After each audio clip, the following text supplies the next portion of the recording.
Buenas noches, bienvenidos todos a una nueva entrega de Toque Final, la mejor forma de concluir una semana lo mejor edificado posible sobre los temas más importantes del país y del mundo. Esta semana el Tribunal Constitucional de la República Dominicana pues ha emitido dos sentencias muy importantes. Una fue sobre un recurso preventivo del Partido Revolucionario Moderno que trataba de revertir una decisión del Tribunal Superior Electoral sobre la cuota de género. La cuota de género había dictaminado el Tribunal Superior Electoral que tenía que aplicarse por demarcación, no a nivel nacional. Entonces el PRM, que tiene un embrollo con una cantidad de diputados que no han podido ser colocados, de diputados actuales, etcétera, pues trató de resolver esto buscando que se declarara como no conforme a la Constitución esa decisión del Tribunal Superior Electoral, pero el fallo fue contrario. La cuota de género tiene que ser por demarcación. No sabemos qué va a pasar donde eso no es posible, si ¿qué se haría? Pero es por demarcación la cuota de género, porque ya esta decisión del Tribunal Constitucional pues es inapelable. Entonces esa fue una de las dos decisiones. La otra decisión pues es sobre un conflicto que se está discutiendo, este conflicto judicial se está dirimiendo desde el año 2003, cuando la familia Bochan pues había conseguido con Hipólito Mejía, o consiguió con Hipólito Mejía, un contrato que le permitía establecer una especie de monopolio para el servicio, la inspección de rayos X en los puertos.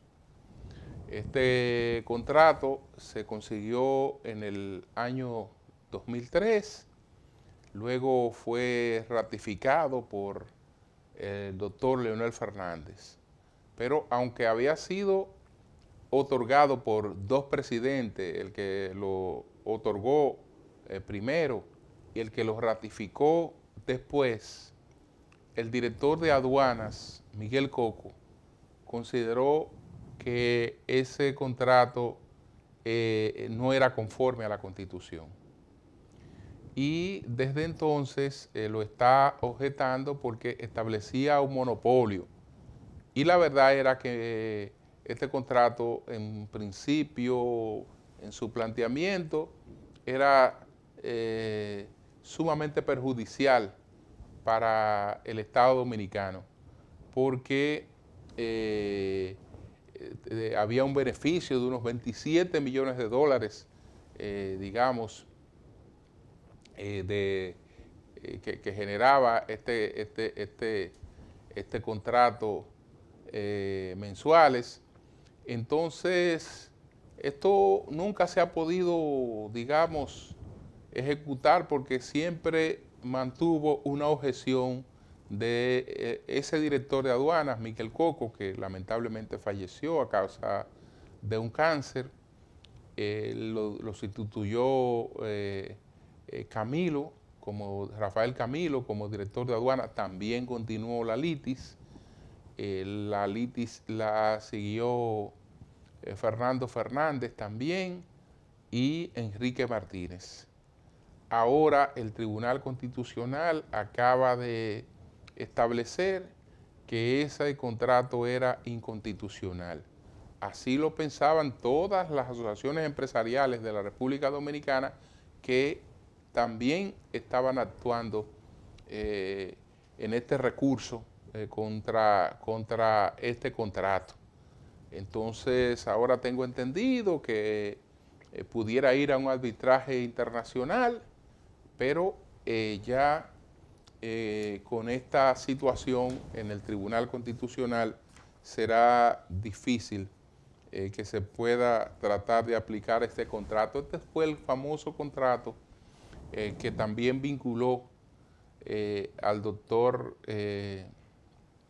Salomón Melgen, y se vinculó en las investigaciones al senador Bob Menéndez. Entonces, es la misma situación. Tengo entendido que después el senador, que el doctor Melgen, después de sus problemas judiciales o antes, se había desvinculado de esta empresa. Señores, vamos a hacer nuestra primera pausa comercial. Al regreso, vamos a ver cuáles fueron los 10 temas más importantes de esta semana.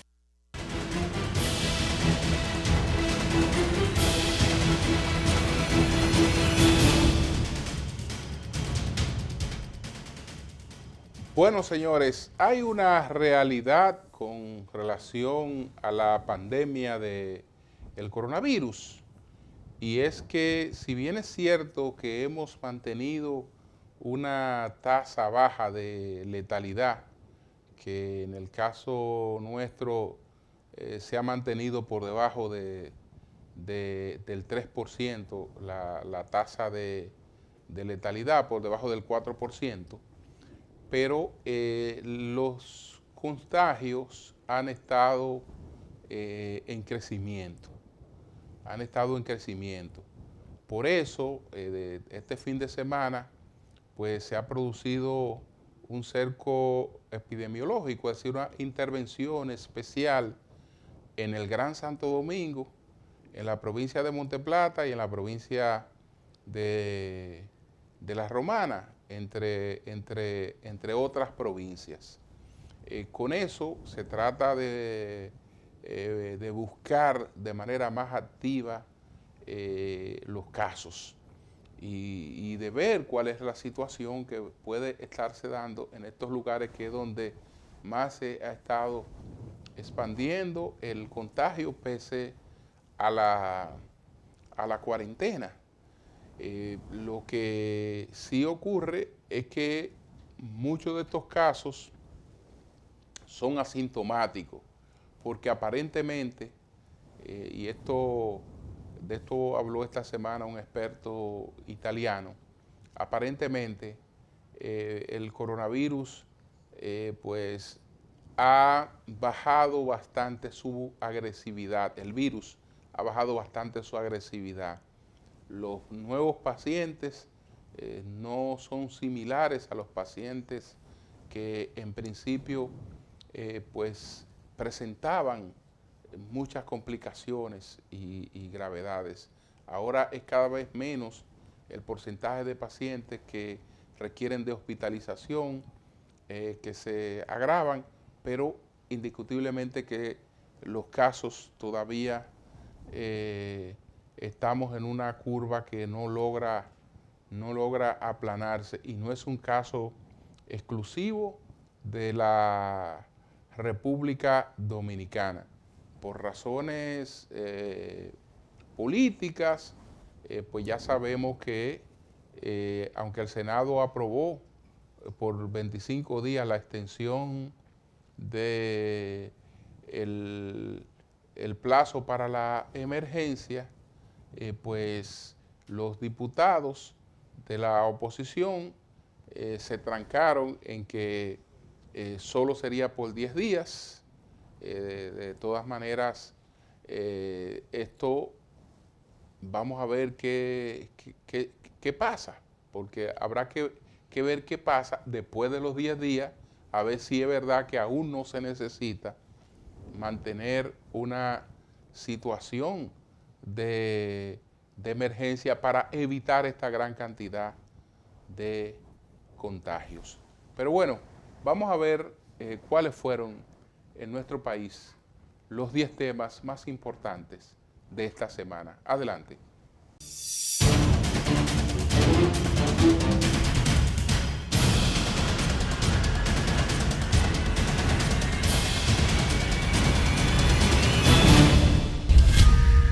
El Ministerio de Hacienda informó el pasado lunes que hizo una emisión especial de deuda interna para atender la emergencia del COVID-19 por un valor de 40.000 millones de pesos. Los bonos fueron comprados por 4 administradoras de fondos de pensiones AFP, según informó Hacienda en un comunicado. Los títulos denominados bonos de emergencia de estímulo económico COVID-19 fueron adquiridos en partes iguales por las AFP Crecer, Popular, Reserva y Siembra. La inversión de dichos bonos realizada en coordinación con el Banco Central se destinará a la reactivación económica, al desarrollo de proyectos de infraestructura y programas sociales. El ministro de Hacienda, Donald Guerrero, explicó que la emisión complementa y amplía las recientes disposiciones y medidas económicas adoptadas por las diferentes instituciones gubernamentales para enfrentar la epidemia del coronavirus y su impacto en las familias y en el tejido productivo más vulnerable. El presidente Danilo Medina solicitó al Congreso Nacional la extensión del estado de emergencia por 25 días, contando a partir del 18 de mayo, para preparar el levantamiento gradual de las restricciones impuestas ante la pandemia de coronavirus. Su solicitud se inscribe en que el país se prepara para una desescalada gradual y cuidadosa de las restricciones impuestas a una gran parte de las actividades económicas. En otro orden, el presidente recibió y escuchó de manera atenta a los líderes empresariales e industriales del país de cara a la reactivación gradual y ordenada de la economía. Durante el encuentro, los representantes de las principales organizaciones empresariales indicaron que respaldarán al gobierno sea cual sea la decisión que se adopte. Asimismo, el mandatario prosiguió su jornada de consultas a distintos sectores de la vida nacional con una reunión con representantes de la Iglesia Evangélica. Previo a este encuentro, el presidente de la República también escuchó de manera atenta los planteamientos de los principales dirigentes sindicales, así como representantes de la Conferencia del Episcopado Dominicano en reuniones realizadas en el Palacio Nacional. El Centro de Operaciones de Emergencias, en compañía del Ministerio de Salud Pública y otras instituciones, realizaron una intervención en el Distrito Nacional y la provincia de Santo Domingo para frenar la pandemia del coronavirus. Básicamente se realizó una labor de saneamiento público donde se fumigó con hipoclorito en viviendas identificadas con pacientes positivos o sospechosos de coronavirus y se realizaron pruebas rápidas donde previamente las direcciones de áreas identificaron personas contaminadas. La intervención que se realizó en el Gran Santo Domingo para contrarrestar el COVID-19, de acuerdo con el plan de contingencia elaborado por el COE, abarcó al menos 45 barrios y sectores que han sido divididos por direcciones de áreas de salud. En esos sectores fueron trasladados los casos sospechosos y confirmados a centros de aislamiento de manera oportuna y se realizó un mapeo de casos para identificar municipios o barrios con mayor actividad de transmisión para establecer medidas de control de acceso y salida. Además, el mismo cerco epidemiológico se llevó a cabo en San Cristóbal, Monte Plata y La Romana. El Pleno de la Junta Central Electoral, encabezado por su presidente magistrado Julio César Castaños Guzmán, sostuvo una reunión de forma virtual con representantes de la Comisión de Acompañamiento de la Junta a los fines de dar continuidad a los trabajos de seguimiento de avances del montaje de las elecciones presidenciales, senatoriales y de diputaciones en la República Dominicana y en las circunscripciones en el exterior que tendrán lugar el próximo 5 de julio. En tal sentido, durante la reunión fue tratado el tema de todos los esfuerzos que está realizando la Junta Central Electoral respecto del voto de los casi 600.000 dominicanos empadronados en el exterior. En tanto, el embajador dominicano en Washington, José Tomás Pérez, informó que ya tramitó la comunicación que envió la Junta Central Electoral al Departamento de Estado de Estados Unidos, en la cual le solicita evaluar la posibilidad de que los próximos comicios dominicanos sean celebrados en territorio estadounidense el mismo día que en la República Dominicana. A finales de marzo, el Departamento de Estado de los Estados Unidos recomendó que en la República Dominicana las votaciones se realizaran por correo o cualquier otra metodología que no implique la aglomeración de personas. El alcalde Abel Martínez denunció que en el incendio de un depósito de gomas en el antiguo vertedero de Rafey hubo manos criminales, por lo que solicitó de las autoridades policiales y del Ministerio Público una profunda investigación del caso y que haya consecuencias. Martínez anunció que entregó a las autoridades judiciales informaciones que involucran al administrador del Distrito Municipal Santiago Oeste, Eddie Báez, del Partido Revolucionario Moderno, con el incendio registrado la noche del pasado viernes en el vertedero de Rafey. Sobre el incendio, el alcalde denunció que era parte del plan desestabilizador y caótico de los alcaldes del PRM. De su lado, el director de la Junta del Distrito Municipal Santiago Oeste, Eddie Báez, informó que le dio un plazo de 5 días al alcalde de Santiago para que se retracte sobre la acusación que le hizo de ser el responsable del incendio que afectó el vertedero de Rafey. Le advirtió que en caso de no hacerlo se procedería a interponer las acciones legales y en ese sentido, Báez Núñez dijo que ya ha apoderado del caso a un equipo de abogados. A pesar de que las autoridades han anunciado que el incendio que afecta el vertedero de Duques está sofocado en un 95%, la situación se ha salido de control, pues luego de 2 semanas no han podido apagar por completo las llamas que arden en algunos focos del depósito de basura. La lucha por apagar el incendio ha llevado a las autoridades a solicitar ayuda de un personal élite de bomberos y al equipo de mitigación de incendios estadounidenses establecidos en Puerto Rico, anunciado por el ministro de Relaciones Exteriores Miguel Vargas, para unir esfuerzos y apagar el fuego en el vertedero de Duquesa, mientras que el director de la Comisión Militar y Policial, teniente coronel Douglas Borrell, informó que aún permanecen unidades de los bomberos y equipos pesados del Ministerio de Obras Públicas tratando de apagar el incendio que ha provocado una gran humareda que por varios días ha afectado al Gran Santo Domingo. El Tribunal Constitucional ratificó el criterio establecido por el Tribunal Superior Electoral para la aplicación de la cuota de género, tras rechazar un recurso de revisión constitucional incoado por el Partido Revolucionario Moderno. La sentencia ratificada es la 091-2019, emitida por el TCE, a propósito de un recurso de amparo que le sometió Niurka Reyes Guzmán, quien procuraba que el PRM la incluyera como candidata a diputada de la provincia El Ceibo por proporción de la cuota de la mujer. El Tribunal Superior Electoral rechazó tales pretensiones, estableciendo mediante sentencia que la proporción del género debe determinarse por demarcación y no de la propuesta nacional, al ser esta la propuesta más favorable a la participación equitativa de hombres y mujeres y por el carácter progresivo en la protección de los derechos, debiendo respetar el ejercicio del derecho de reserva de los partidos políticos la indicada proporción. Fue contra esta sentencia que el PRM incoó un recurso de revisión ante el Tribunal Constitucional, el cual mediante su sentencia número 124 la confirmó. La empresa Consultores y Contratistas SRL Conanza, propiedad de Ángel Rondón, tiene un embargo retentivo contra la cuenta de la constructora Norberto Odebrecht por la suma de $52 millones. Esto luego de que un juez de atención permanente del Distrito Nacional rechazara por improcedente un recurso de amparo interpuesto por la constructora Odebrecht a través de su abogado que buscaba el levantamiento del embargo a la cuenta. El magistrado adoptó su decisión alegando que el embargo retentivo es a la parte que reclama Conanza a la constructora Odebrecht y no contra el salario de los trabajadores, como estableció el abogado de Odebrecht, tras reconocer que existe un conflicto contractual que se está conociendo en la jurisdicción civil. Con esta resolución suman 3 emitidas por tribunales que favorecen a la empresa de Ángel Rondón con el embargo contra la cuenta de Odebrecht por 52 millones. Esta decisión le fue notificada a Odebrecht y a su abogado en el país, Robert Valdés.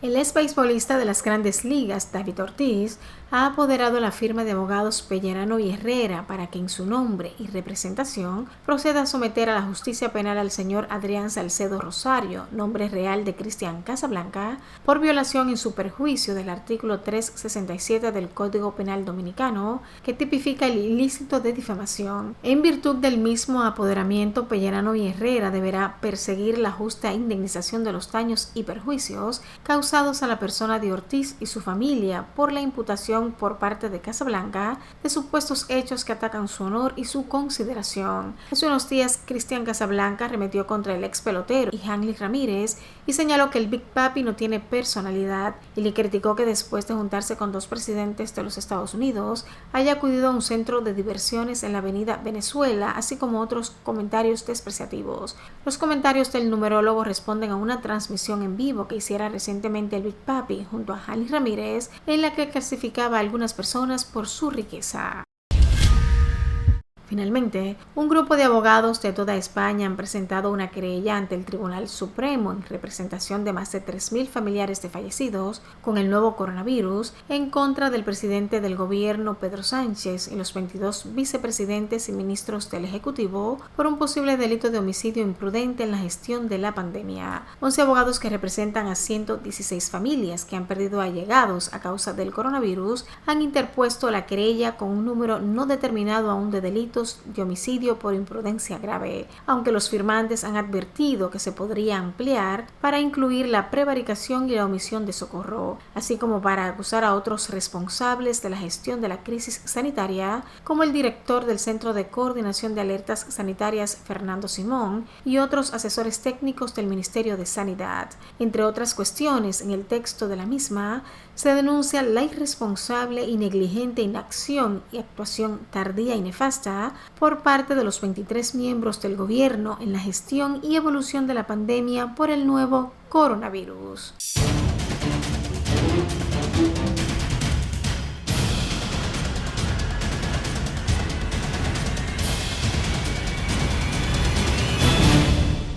Bien, señores, vamos a una pausa comercial y al regreso vamos con las 3 preguntas sobre uno de los temas que más ha preocupado al Gran Santo Domingo en las últimas 2 semanas, que es el vertedero de Duquesa. Nuestras 3 preguntas fueron formuladas al ministro de Obras Públicas, el ingeniero Ramón Pepín, que ha estado en el frente de batalla tratando de resolver este problema. Pero lo haremos después que regresemos de esta pausa.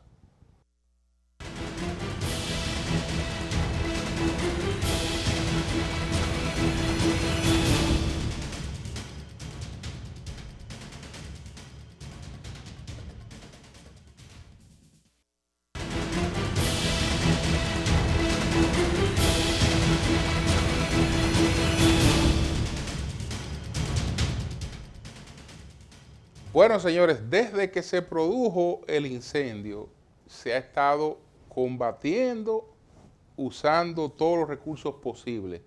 Incluso esta semana llegaron a la República Dominicana pues miembros del cuerpo élite de bomberos de Puerto Rico a auxiliarnos en esa labor.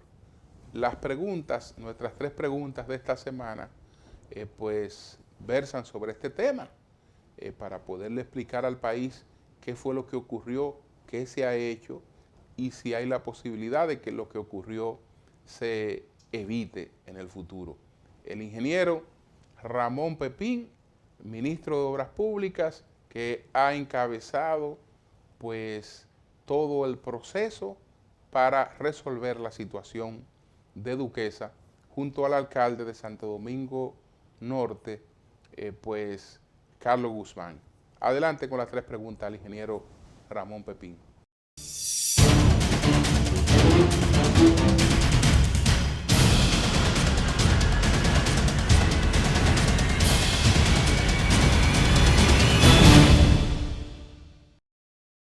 ¿Cuál fue la magnitud del incendio que se produjo en el vertedero de Duquesa y por qué los efectos de la humareda han afectado por tanto tiempo el Gran Santo Domingo? La extensión del vertedero de Duquesa es de 1.238.804 metros cuadrados.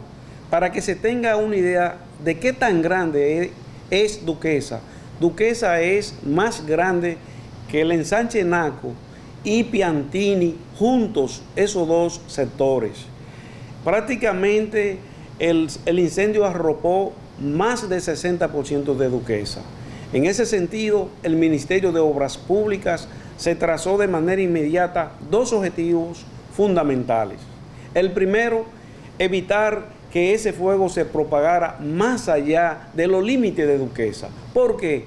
Porque en el entorno de Duquesa tenemos una serie de comunidades que viven ahí, como es Jacagua, El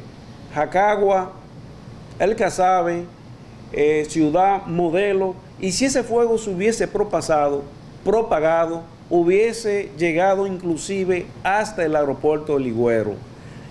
En ese sentido, también nosotros nos enfocamos en mantener la operación del vertedero. ¿Por qué mantener la operación del vertedero?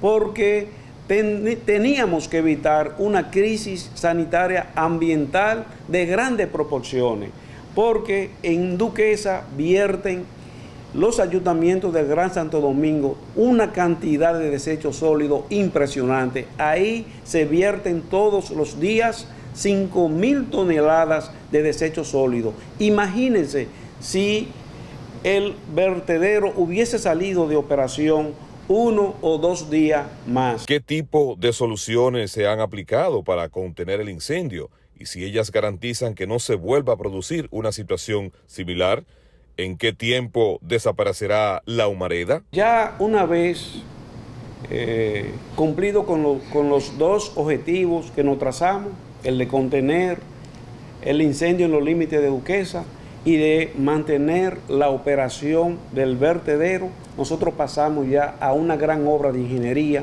que consiste en sellar la superficie afectada por el incendio en Duquesa. ¿Qué es lo que nosotros estamos haciendo en este preciso momento? Es colocando una capa en toda la zona afectada de un espesor de 40 centímetros con arcilla y con caliche. En ese sentido, es lo que establece la normativa para poder erradicar un incendio en un vertedero a cielo abierto, como lo es Duquesa.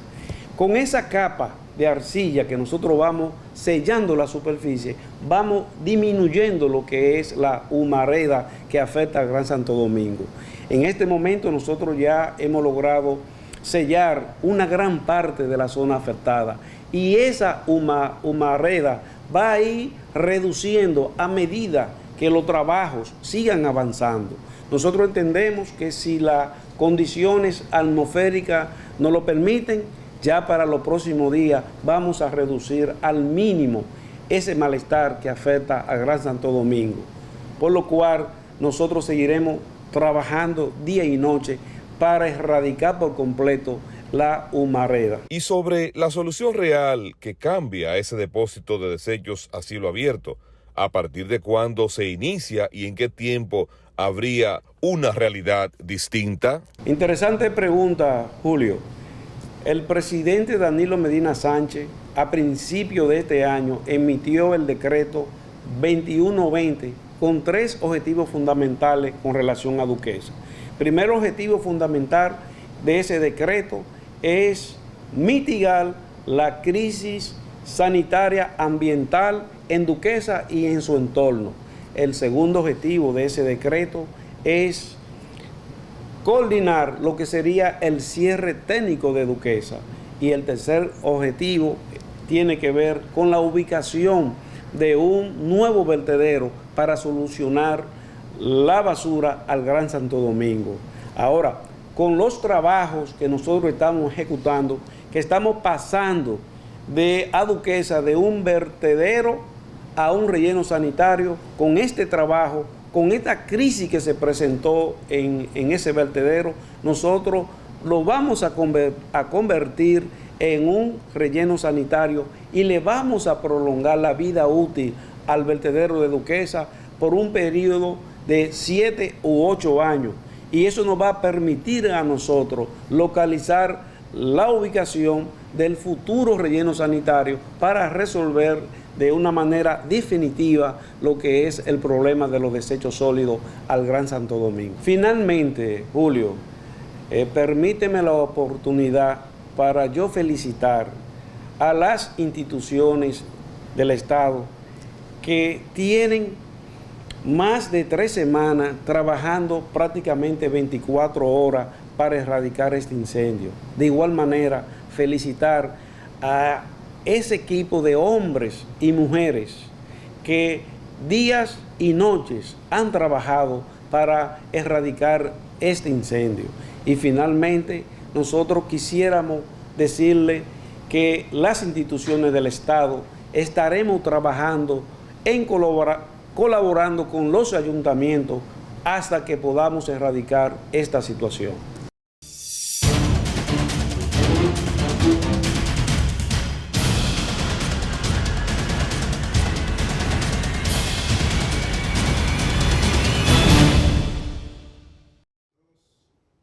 Bien, señores, vamos a otra pausa comercial. Retornamos en breve.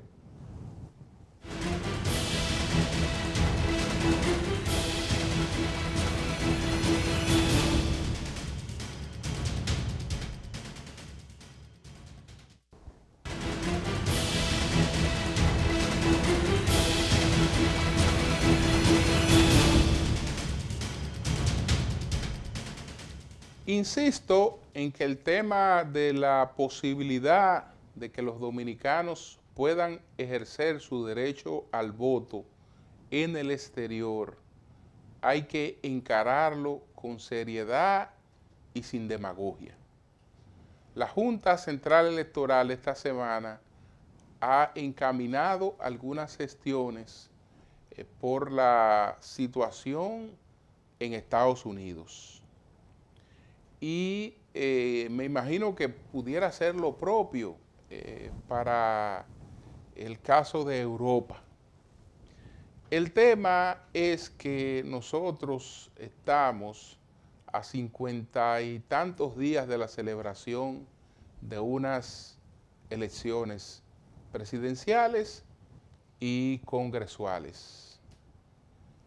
A estas alturas del juego, no sabemos si en esos países se va a permitir el voto presencial, porque lo que han dicho hasta ahora las autoridades de Estados Unidos que han abordado el tema es que no tienen inconveniente en que se realicen las elecciones dominicanas, siempre y cuando se apeguen a las medidas que se están adoptando en cada uno de los estados, a las medidas de distanciamiento social. Cuando el Departamento de Estado se dirigió a varios países, entre ellos la República Dominicana, les dijo que tampoco tiene inconvenientes, pero que deben buscar formas de voto que no sean presenciales. Resulta que para nosotros buscar una forma de voto que no sea la del voto presencial, tenemos que hacer una modificación de la Constitución, que en este caso no solo modifica el carácter presencial del voto, sino que modifica el carácter secreto del voto. Porque una persona que pueda votar por correo es una persona que está claramente identificada y ya su voto se identifica. Entonces, pero son cosas que ni siquiera hay la posibilidad de debatirla en relación con el proceso que tenemos por delante, porque no habría tiempo para poder producir una modificación en ese sentido. Entonces, yo creo que a la comunidad nuestra, sobre todo fíjense esa comunidad en Nueva York, que ha sido una de las comunidades más golpeadas por el coronavirus. Si en la República Dominicana tenemos en total 400 y tantos muertos, en Nueva York, por menos que contemos, tienen que haber más de 1.000 dominicanos muertos.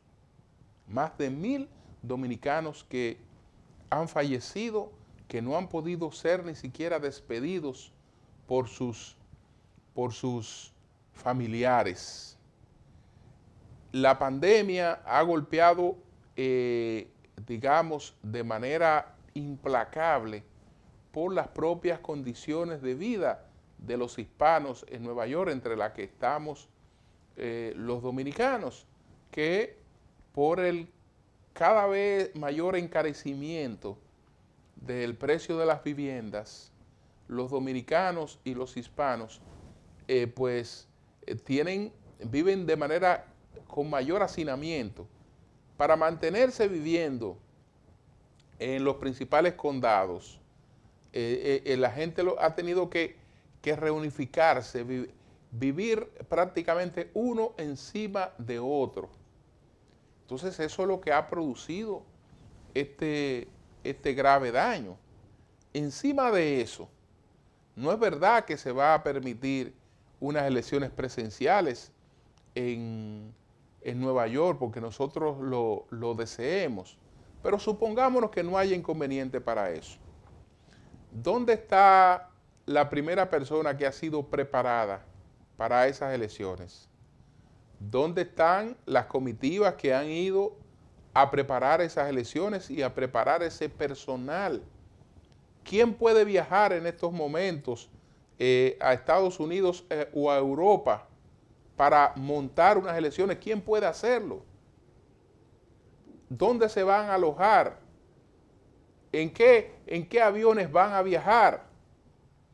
Entonces, cuando se produzca ya un cierto nivel de apertura, ya prácticamente nosotros estamos celebrando las elecciones, es decir, el tiempo es sumamente escaso para poder hacer un montaje que permita que los dominicanos voten en el exterior.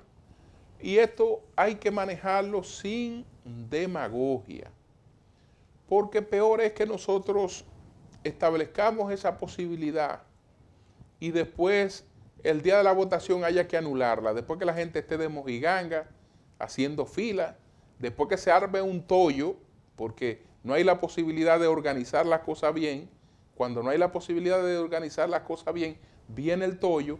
Entonces vamos a decir, mira, después que pusimos a la gente a arriesgar su salud, que es lo mismo que arriesgar sus vidas, ahora decimos que aquello fue un tollo y que aquello no sirvió absolutamente para nada. Las cosas realmente no pueden ser así.